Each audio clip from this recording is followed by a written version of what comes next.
nuestros nombres son Rosana y Ana y a continuación vamos a hacer una breve entrevista sobre la Ley General de Educación de 1970, así como también vamos a aportar una pequeña reflexión personal, ya que nuestra compañera la vivenció en primera persona.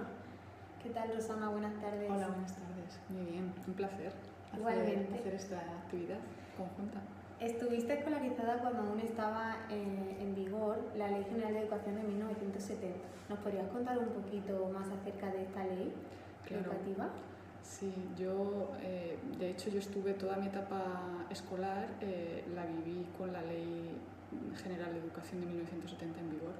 Yo llegué hasta los 18 años con esta ley porque no se había aprobado la ley posterior, entonces toda mi etapa escolar, toda mi etapa educativa fue con esta ley. Comencé en el año 81, con 4 años, en lo que llamaban párvulos, parvulitos, en el propio colegio de Educación General Básica, y ahí estábamos 2 años, los 4 y 5 años. Al cumplir los 6 iniciábamos la etapa escolar propiamente dicha, la Educación General Básica, primero hasta octavo. Se dividía en 3 niveles, primero y segundo era el primer nivel, tercero, cuarto y quinto era el nivel intermedio, y sexto, séptimo y octavo era el superior. Y yo comencé a los 6 años y acabé a los 14. Y una vez acabada la Educación General Básica, recibí mi título, que ahora después os mostraré, que lo tengo aquí para que lo veáis cómo eran los títulos antiguamente. Y me fui al instituto. No era obligatorio, pero el sistema, la ley, te permitía matricularte en un instituto de bachillerato de 3 años para cursar el bachillerato unificado polivalente, que nosotros lo conocíamos como el BUP. Cursabas esos 3 años, había 2 especialidades, ciencias o letras, y cuando acababas tenías la opción, que tampoco era obligatoria, de matricularte en el curso de orientación universitaria, que nosotros conocíamos como COU, y era imprescindible cursar COU para posteriormente presentarte al selectividad, y tener una nota para poder acceder a una carrera universitaria. Esta parte del instituto, tanto BUP como COU, era voluntario, y eran 4 años, y a partir de ahí ya estudios universitarios. Entonces, ¿con qué edad se accedía a los estudios universitarios? Con 18. Igual. Lo que pasa es que al instituto accedías con 14. Con 14 accedías a primero de BUP y acababas COU con 18.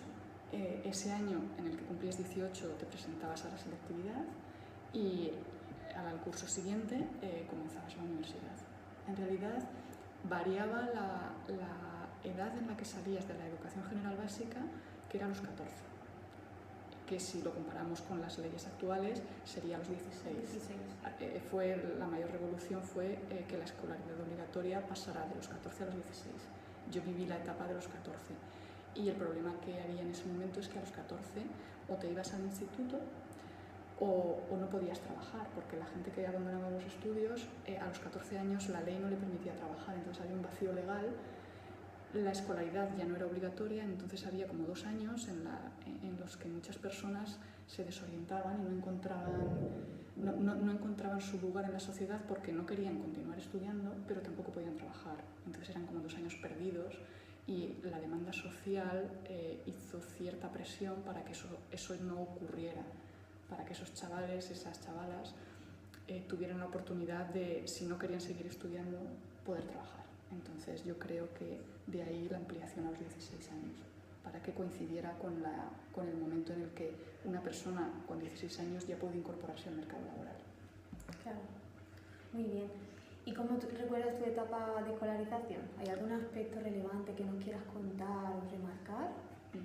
A ver, en realidad pues es una etapa, es mi infancia, mi niñez, y recuerdo pues ciertas cosas, otras no las tengo un poco ya borrosas, pero algo que nunca se me ha olvidado de aquella etapa del colegio era la figura del maestro, el exceso de autoridad que asumía el maestro, porque era era inviolable, era el maestro, nadie podía contradecirle, ni alumnos, ni padres, ni nadie, o sea, tenía una autoridad excesiva, incluso infligiendo castigos a veces físicos y verbales muy fuertes contra el alumnado dentro del aula, que luego no siempre se sabía qué había ocurrido.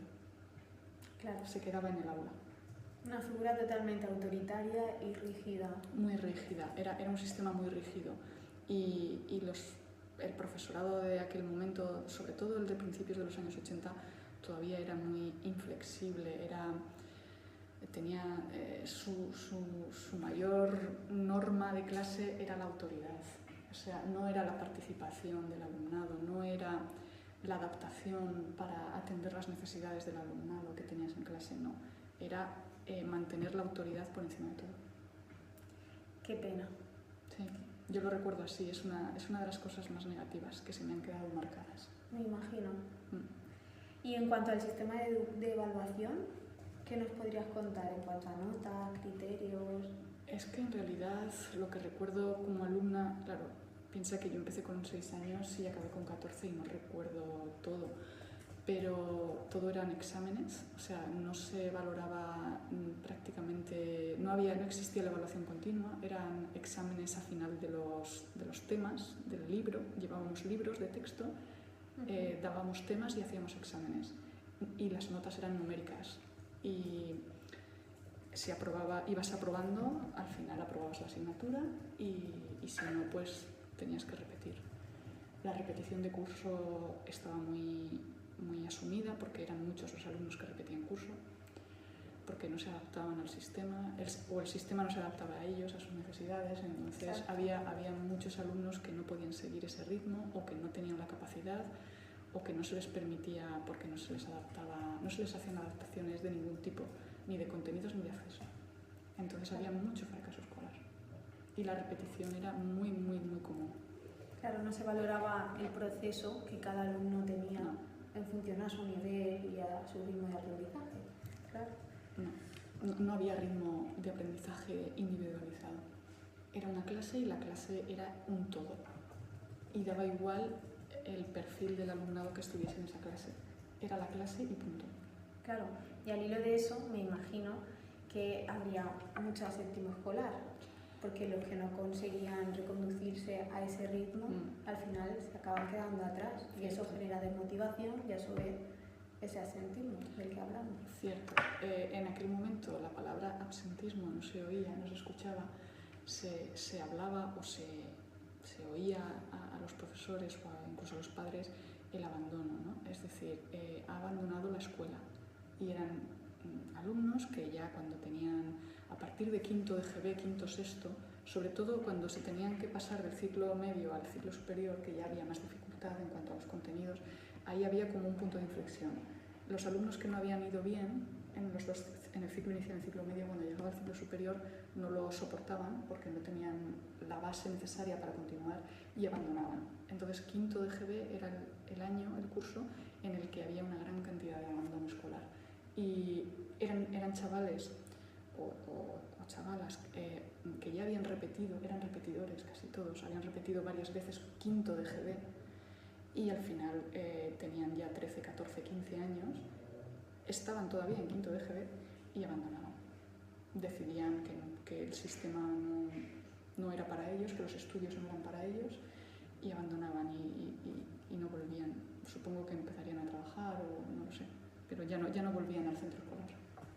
Claro, y al hilo de esto, igualmente, poco se puede hablar de la atención a las necesidades específicas de apoyo educativo, porque ya hemos hablado de que la educación es como la metáfora del tren. Esto es un tren, como decía un profesor mío ya fallecido, bastante mayor, decía, esto es un tren, si quieres te subes, si no te quedas. Cierto. Y era ese ritmo el que marcaba el tren, el que él marcaba, no había otro. No era flexible y no había una atención individualizada al alumno. Es decir, el grupo, la clase era la clase y siempre había alumnos que por distintas razones necesitaban apoyo. En ese momento se hablaba de apoyo. necesitaban apoyo, necesitaban ayuda o necesitaban otro ritmo de aprendizaje, pero no se les hacía nada, no existía, en mi colegio no existía la figura del PT, del logopeda, ni el educador, ni el especialista en educación especial, que apareció posteriormente. No existía. Y en los colegios, en las aulas, había niños de todo tipo, alumnos con distintas capacidades y distintas necesidades y no se les atendía. Es decir, o como tú dices, o te subías al tren o te quedabas en la estación, pero no había un término medio, ni siquiera había una herramienta que lo permitiera. El profesor continuaba, el maestro continuaba con sus clases y si llegabas, pasabas de curso y si no te quedabas. Vaya, pues me está encantando tener esta entrevista contigo porque al ver otras opciones, otras formas de educar que se hacían anteriormente, te das cuenta de que bueno, hemos avanzado un poquito respecto al pasado. Cierto, yo después de haber vivido aquella etapa educativa mía propia y ser ahora docente y ser consciente de las diferencias que hay hoy en día en las aulas, en el perfil del profesorado, de los maestros y en el perfil de las leyes educativas, sí que puedo decir que hemos avanzado enormemente, porque se han olvidado muchas prácticas que eran absurdas, obsoletas, y se han sustituido por otras que intentan mejorar lo que es el proceso de enseñanza-aprendizaje. Que no tenemos una ley o unas leyes perfectas, no, que tenemos que seguir mejorando, seguramente. Siempre hay que mejorar. Siempre, tanto a nivel legislativo como formativo, como de recursos en el aula o en el centro, pero lo que sí que te puedo asegurar es que hoy en día los estudiantes, los alumnos tienen muchas más oportunidades, tienen un sistema educativo que les permite estar ahí el tiempo que necesiten y en las condiciones que necesitan para poder garantizar el éxito al nivel que necesiten. No quiero decir que todos los alumnos tengan que llegar al mismo nivel de aprendizaje o de conocimiento o de contenidos, pero sí es cierto que garantizar que todos tengan un mínimo para que cuando acaben su etapa escolar o la escolaridad obligatoria, todos tengan su título de la ESO que garantice socialmente un mínimo, ¿no? Un mínimo social, una titulación mínima, para que a partir de ahí ya cada uno tome el camino que considere, pero un mínimo, que no salgan del sistema educativo sin una titulación mínima, que es lo que ocurría en España hasta hace unos años. Sí, al menos lo básico. Lo básico. Lo básico para que puedan introducirse al mercado laboral o reengancharse a cualquier especialidad formativa específica de FP o de cualquier otro curso que se les pueda ofrecer, pero que tengan un mínimo. Exacto. Un mínimo. Yo considero que todo ciudadano debe salir de la escolarización obligatoria con su título, y es el sistema el que debe promoverlo y facilitarlo. Exacto. Un sistema acorde a las necesidades del alumnado y no que el alumnado se tenga que adaptar a un sistema rígido e inflexible como pasaba anteriormente. Porque probablemente no se adaptaba.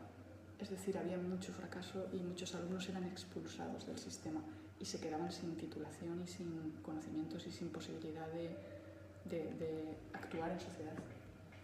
Entonces yo creo que sí que hemos avanzado mucho. Sí, yo también lo opino igual. ¿Y ahora queréis que os enseñe los títulos? Sí, claro. Mira, este